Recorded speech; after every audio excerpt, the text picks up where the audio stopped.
6D Mark II review after 5 months of use. Let's go!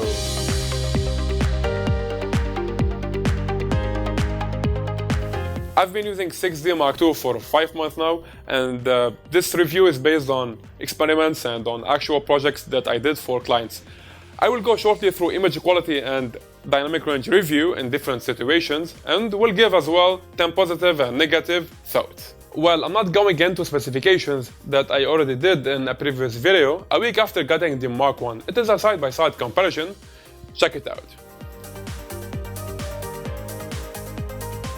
Well, I use 6D Mark II in different situations, like in food photography with the studio lights, in landscape, outdoor and indoor live events, engagement sessions, in low light situations, and etc. On the other hand, 6D Mark II image quality looks the same as the old Mark I. However, this is not our topic, but I would like to mention that the Sony a7R Mark III is out now. And I really wanted to switch to the new 7R Mark III since I've heard that the image quality is really amazing until I got hands on the raw files, and no offense here, but I feel that there is no difference in terms of image quality and dynamic range. However, let's bounce to our actual review. Let's go! We'll test the dynamic range here. As you see, this image is pretty cool, but you might slightly see that the French fries in the middle are overexposed. To be honest, this is the best what I could have, since the original image is way overexposed. I did the edit myself, and I can tell the recovery is 2.5 stops. Same story, same result here. This is the original image. I believe nobody gonna capture overexposed images like this, but if you did it once, you know now what you are able to recover so far. Switching to a decent setting image, you might be ending up having an overexposed side of the image. I guarantee that you can recover it and make your image balanced like I did here. That's it for dynamic range. And how the image quality on high ISO setting. This is ISO 5200% zoom. Yeah, the noise is there and it's almost invisible at 50% zoom. I believe that you can go up to 10,000 ISO and still be having good result. So how do you think this camera handles portrait images? Right here, this image is perfect. ISO 3200, no visible noise on the model, slight grain in the background, and it's totally acceptable. Let's break it down. Exposure modification is -1/2 stop, highlights are -50%. Here we go. This is the original image, and this is the worst overexposed image you might capture during your day. Well, I'm not trying to compare 6D Mark II with other cameras. The quality we saw is extremely nice. And on the positive side, built-in intervalometer. Nikon and Fujifilm had the same function long time ago. Indeed, having it on Canon right now is really beneficial. 2. Viewfinder display. Some functions are hidden and you may not see it until you look for it and make it active, such as electronic level and the grid reference in viewfinder display. I'm not sure if this function was on Canon other models, but having it so far is pretty good. 3. Autofocus selection. Still not the best, but here is 5 selection method. Manual focus selection, manual 1-point selection. These two look the same for me. Manual zone selection, manual large zone selection,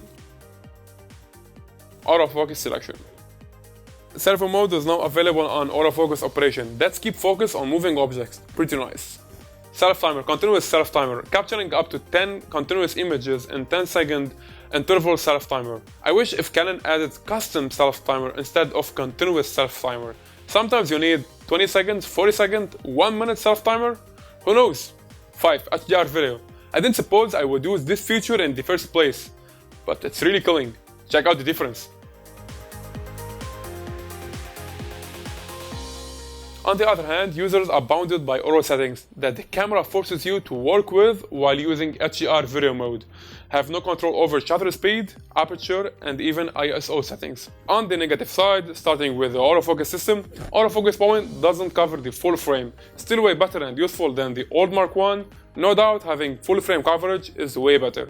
But to be honest, I didn't face serious problem while using the camera on the field. Canon 6D Mark II is missing eye detection. That's already on Sony a7R Mark III.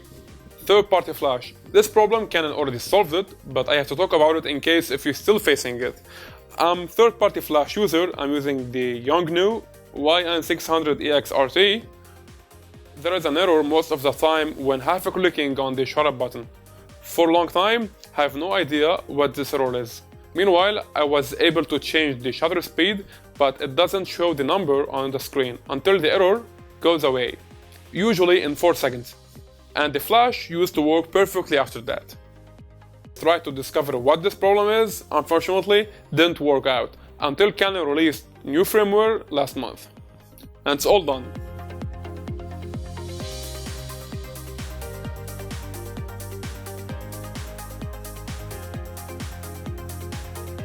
No slow motion. I really wish if Canon has 100 or 120 frames per second. Come on, look around. Most competitors has 4K and at least 100 frames per second. Shame. 4K time-lapse video. This sounded great, isn't it? Unfortunately, can't manually set aperture priority mode or exposure priority mode. Can be only having or ISO, which means no 4K time-lapse video on sunset or on sunrise. Well, I can tell 6D Mark II is more like 6D Mark I image quality with Canon 80D functions. I'm really enjoying the camera in photography, not too much on the video side. That's it for today, and let me know what you think in the comment section below, and if you have experimented something else. Check out other content on my channel, I have really cool stuff. See ya.